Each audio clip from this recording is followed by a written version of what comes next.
इसका recording studio Ekangar सराय।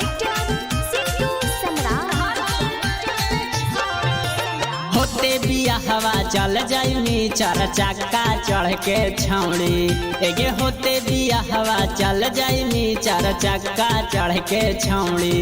यारा बाके दिलावा में धक्का मार के छौड़ी यारा बाके दिलावा में धक्का मार के छौड़ी होते बिया हवा चल जाइनी चार चक्का चढ़ के छौड़ी एगे होते बिया हवा चल जाइनी चार चक्का चढ़ के छौड़ी यारा बाके दिलावा में धक्का मार के छौड़ी यारा बाके दिलावा में धक्का मार के छौड़ी।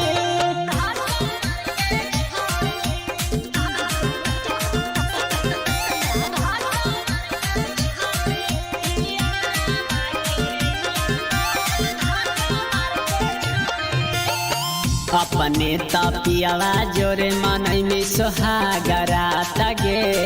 नैहर में यारवा रोतौ माथा पधा के हाथ गे अपने तपियावा जोरे मनई में सोहागरा तगे नैहर में यारवा रोतौ माथा पधा के हाथ गे चल जैनी ससुरावा पूर्व रहिया धके छौड़ी चल जैनी ससुरावा पूर्व रहिया धके छौड़ी यारा बाके दिलावा में धक्का मार के छौड़ी यारा बाके दिलावा में धक्का मार के छौड़ी।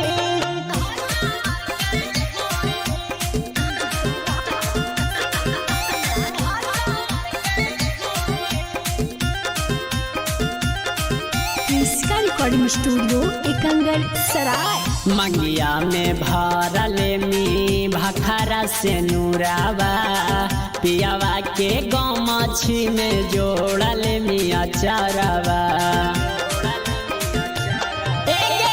मंगिया में भरले मी भखरा से नूरावा पियावा के गमछी में जोड़ले मिया चरवा रितेश दीवाना या रोशन पुजारी में माचिस मार के छौड़ी रितेश दीवाना या रोशन पुजारी में माचिस मार के छौड़ी